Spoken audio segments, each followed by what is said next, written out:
Everybody, how you doing? Welcome to another action figure review. I'm MDW. This is the latest Hot Toys Luke Skywalker version to hit the shelves or the online stores. I've managed to pick one up pretty quick. So let's have a little look at him. It's the Endor variant of Luke. So looking forward to seeing the extra accessories and the new head sculpt and loads of little bits like that. So without further ado, let's get into the review.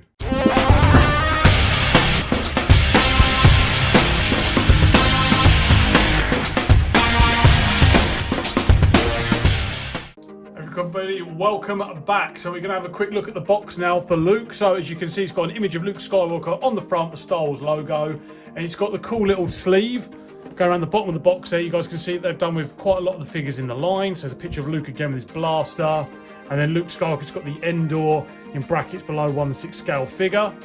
Turn the box round, it's just generally what we're used to now, the Hot Toys figures. Luke Skywalker again at the top, and then all of the blur about the sculptors and the warning, choking hazard, all this kind of stuff. And then on that side of the box, you've just got another picture of Luke as well, and you can display him. So let's crack open the box and have a look at the figure inside. So as usual, inside of the box, you take the front sleeve off, you've got a picture of the figure inside. So there goes Luke with his lightsaber ignited with all the forest moon of Endor behind him.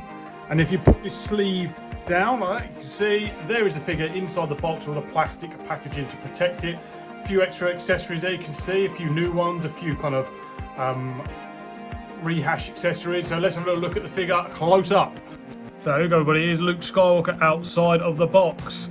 Now, if you guys have followed my videos over the years, you know that pretty much I like most Hot Toys figures that come out. All my reviews generally, there's something good and something bad about all the figures that I find, and there's ones that I like and ones that I really like generally. This figure I don't really like. Now, first off, I've always got a kind of a bit of a beam of bonnet sometimes about all these kind of variants of the figures that we get. There are so many amazing characters in the Star Wars universe, and sometimes I just think that they just get a bit lazy and they just throw out a figure for the sake of it just because everyone's going to buy it because it's one of the main characters. I get it. Quite a few Luke Skywalkers we've had. So we've had like sideshow collectible Luke Skywalkers, we've had the New Hope Luke Skywalker, Return of the Jedi Luke Skywalker, we've had the exclusive Bespin Luke Skywalker, we've had this Luke Skywalker. The sculpts I've never thought they've got quite right. I think the last Jedi sculpts have been a lot better, but I just think the New Hope one never really captured Luke at all, Mark Hamill's likeness. Return of the Jedi one was a bit better. This one's quite strange. You guys can see there's a little bit of Mark Hamill in there, but they've done this thing where they've just kind of made him do this kind of gritting his teeth in some sort of aggressive face. Now, I don't know, it just looks a bit off. I don't know, if he's posed perhaps striking, then it might look quite cool, but if he's standing there just like this, you guys can see, even if I put his head up like that, it just looks a bit weird. So I'm not a fan of this head sculpt, really. The likeness looks even a bit less of Mark Hamill than the Return of the Jedi standard one. His eyes are quite close together. There's a lot of dark under his eyes as well, they picked out with the paint application and stuff. I don't know, it's just very shadowy around his eyes. He's just kind of a bit evil. He's got this really weird kind of, girding, kind of grits, half smile kind of thing he's got going on. It's almost like I don't know if it's like a cheesy grin or, whether he's actually smiling or attacking something. I don't know. I don't know at all. So, first up, I'm not a fan of the head sculpt at all, and I just don't think that this is a figure that we needed as the collectors community. I don't know. Do you know what I mean? Guys might be sitting there saying, "Oh, what are you talking about? This is great. Get another Luke Skywalker." I would just have much preferred to have seen, I don't know, Greedo or something like that, or just one of the more fringe characters. Get the Jango Fett back out again, or Geonosian or something, Mace Windu, anything. Do you know what I mean? But not another Luke Skywalker. But that's my 2 cents anyway. So let's run down the articulation on Luke. So he's got his poncho and his black Jedi outfit on underneath. So he's quite flexible because a lot of his costume is material based. So his arms go all the way up, and then obviously you've got the rotation at the biceps there, so you can get a little bit of movement. You guys can see there, you can change the direction of his arms, and he's got the bicep rotation. He's got the hinge joint at the arm there as well, and then obviously the hand spins 360 degrees. There's plenty of movement in his arms, the standard Hot Toys movement. Waist swivel, there's a little bit of a waist swivel, not much at all. Kind of belt hinders that perhaps a bit. There is a torso crunch, so you can get him forward and back. As you can see there. Legs, again, the trousers are quite well done, and they're stitched on, nice and tight, so it's not like loads of baggy material, so you can flex him a little bit. I don't think you can split him any more than that, the legs apart, without ruining the seams going up the trousers there. Nice kind of flexible material though. There, it's kind of like a little bit of a flex to it, so you can pull it out, so pose him a little bit better than perhaps some of the other Lukes. His legs bend superbly, so you guys can see that there. He's got the two knee joints, so you can bend this one out, bend it back, and then bend this one. And he's got a little bit of a swivel as well at the thigh here, so you can do a little bit of movement there. The boot is obviously one piece, so you can move the boot a little bit. You guys can see that. I wouldn't move it too much, just in case the stitching comes loose again. I think some people have that problem with the Return of the Jedi Luke, but yeah, there isn't movement on the actual toes or anything, but you can get movement around the ankle there and the swivel, so that's really nice. So plenty of movement on this Luke to pose him up, so that's good. Let's have a closer look at that head sculpt. So there we go. So yeah, the paint application is nice. The flesh's got a lot of kind of different gradients to it, different pinks and reds and stuff like that. His lips are well done, the eyes are picked out. He's got that kind of crazy glassy stare going on. Now his hair is obviously sculpted on. Now, I don't know if you can see this on the camera here, but his hair seems to have this really weird kind of copper shine to it. Again, it's really strange. There isn't really much kind of gradient in the colour of his hair. So some of the other, Star Wars figures we see that the browns and the kind of light browns on the top and the darks to the side, possibly. The older Luke had grey hairs picked out of it in there as well. This hair is just basically one colour all the way over. It looks like it's been washed, and then there's just this really weird dusting of like this kind of shiny copper. You guys can see it over the top there. Really, really weird. Now I don't know. My Luke Skywalker Return of the Jedi version is up on my roof at the moment because I can't display it, I haven't got enough room. So I don't really know whether my one looked like this. I'm pretty sure it didn't though, but there is just this really weird sheen to his hair that I don't like. But you guys can see there, otherwise, you can make up your own mind with a sculpt on it, but I'm just not a fan of this one, not a fan. So now looks at the facial sculpt. Let's have a quick look at the outfit. So, you can know what the standard to expect with the Luke Skywalker Jedi outfit. So he's got obviously his busted hand there, he's got the black hand glove on, and then obviously the Jedi outfit is just all pure black. Again, like I said, in the articulation bit, very flexible. Then the boots are obviously the fake plastic on the faux leather boots. Again, there's not really much colour differential on them. There's some nice stitching on there. Be careful of these bits here. And my Return of the Jedi Luke came loose with these bits at the back here, and I had to stick them back down again, so keep an eye on that. He's got a belt going on under his poncho.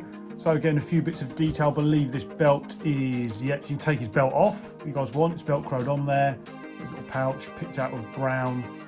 It goes right the way around there. You guys can see it's got this nice buckle on there, a bit of weathering on it. Then the poncho over the top. It's weirdly done, but it's quite good the way they do it though. So it does sit. So the belt kind of goes through the poncho here to stop the poncho from falling off. You guys can see it kind of flaps down at the back here, so it's a lot looser at the back. But then at the front here, the kind of belt holds it in place. But it kind of sculpted round his arms as well, so you guys can see there. So it's well done. It's a nice idea. They do it like that. I mean, obviously that's how they wore it in the actual films themselves, but I thought the poncho was just something you'd be able to slip on and off, but it looks quite well done as part of the actual costume. They've made it quite an integral part of the costume. Some nice stitching around there. It's kind of like a mouldy, mossy green colour. Bits of brown sprayed on here and there. So that's quite cool. It's really movie accurate. Then obviously it's got the hood that goes up as well. So the hood has got wire in it. As you can see, it's got wire all around the top here of the peak, so you can bend that however you want. You can see it's, I say again, it's rather large. I don't know whether they meant it to be that large. You guys can see there, look. Again, not a fan of that. That looks a bit stupid. But you can obviously pull it down, do a bit of the old Assassin's Creed on him. There we go, Luke Skywalker, Assassin's Creed. Or you can bend these bits here, kind of really pull it down. There we go, like that, more kind of Jedi-like. I still think it looks stupid. It looks like a kind of Oompa Loompa or something with that hood on. So I'd probably just display it with the hood down.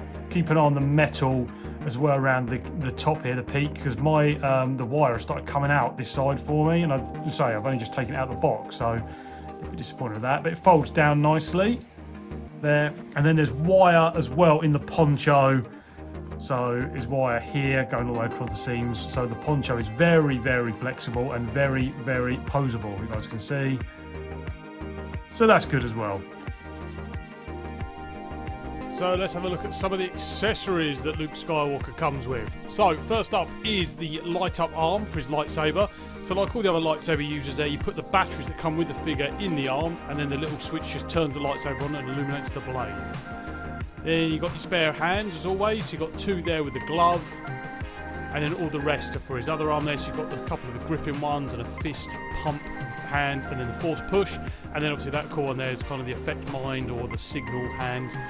You got blaster pistol there, nice, again black, brown stock on it, bit of highlight and weathering on there, not really much. I think it's pretty much the same as you get in the Return of the Jedi Luke. There's the batteries that power up the lightsaber, and then this is the new accessory there. So you've got the helmet that he wears at Endor. So this is really cool, nice and weathered, got green and black details on it. I like the old like detail on the actual helmet there itself. It's got some markings on it, some scratches, and the top of the helmet is actually like a really nice kind of fuzzy material. And it's got the magnet on the inside that fits on the head, which I'll show you in a second how it goes. You obviously get his lightsaber blade as well. You guys can see there that kind of pops in and out the blade itself, and then you actually get a second blade that you can put in, which is the swinging motion, again, which fits in there. These can both go on the light up LED arm as well. They look really good when they're lit up. There goes another option to display. Now this is interesting as well. So you've also got a bit of a costume change. So if you want to display him as you do in the Return of the Jedi, he's actually got his outer tunic as well that you get in the box as well, which I saw hidden at the back. And then you also get the belt as well. So you can recreate his look in Jedi once he takes his poncho off and he turns himself into the Empire. Then you get a bit of flora and fauna with him, so this was quite a nice add-on as well. So these attach to the side of the base. There's really rubbery kind of plasticky plants on there, but they're really picked up with some really nice vibrant greens. So you get one there, and then you also get another one as well, which has got like a tree stump on it. Just cool again. Not much detail on the tree stump there. You guys can see it goes from dark to light suddenly on there. There's not much ink or anything on there, but you know, 2 nice add-ons that I wasn't expecting with the figure. Luke also comes with a display base, which is the Forest Moon of Endor. It's a bit sandy looking. I would have preferred it perhaps if it was a bit darker brown. But, you know, hey-ho. It also comes with a hole at the back there, so you can display the adjustable stand. So you can attach it to your figure, stop it from falling over. This, again, has got another classic. I had this with the last figure. It doesn't really fit in. You actually have to, like, proper push the thing into the hole to get it to sit in there. I didn't bother doing it because I didn't want to break it, but... also comes with an instruction manual with it as well. So my instruction manual said it was the deluxe figure on the front, which I don't actually have. The deluxe figure has loads of extra accessories and bits and pieces on it. So he's got like a cowl, I believe, and goggles and stuff like that. So it's quite strange, the deluxe figure. I think it has, let's say, different head sculpt as well with his swaying hair. There we go. And then this is how you take the hair off, so you just literally pop it off there. It looks really strange, looks like something from iRobot. And then you put the magnet helmet in place. Just to fiddle around with it a little bit, guys, be careful not to scratch the paint job. But it sits on there, and then you just literally adjust the strap to hook on around the other side of the face. And then as always, the hand just literally swivels, twists off. There you've got the little peg, and then you choose what hand you want and put it on there. Simple. So thanks for watching, everybody, my unboxing video of the 1/6 scale Endor Luke from Hot Toys. So this one is a bit of a miss for me, I think. The head sculpt I'm not a fan of. The application of his hair with the shiny copper I'm not a fan of. The accessories are okay with him. The base I don't really like. Again, it's kind of like a sandy colour to it. I just think that I've got this Return of the Jedi Luke Skywalker in my collection. I'm just quite happy with that. So it's definitely a pass for me on this one. If you guys are a fan of Luke and Mark Hamill or the character, you just want to pick them all up, then you know, it's definitely worth getting. I think he displays a lot better with the helmet on. I think it kind of adds a lot more narrative than it is the Endor version of Luke. I just think it kind of helps that head sculpt a little bit with the helmet on. Just, don't know. We're also getting Leia as well in the Endor garb, so possibly at some point we'll get Han Solo. But I say, hopefully they'll start kind of leading away from all these variants. We'll start getting some new characters and some new tooling pretty soon. So he's out there now to buy. He's generally hitting the shelves on eBay and online suppliers. I think I paid a lot less for him than I did for the Return of the Jedi Luke. He's sitting about 180 to 200. So if you haven't got a Luke, he's definitely worth getting. But say for me, this is definitely a pass. Thanks for watching, everybody. Please like, comment and subscribe. And I'll see you in my next video. MDW signing off, and keep collecting those toys.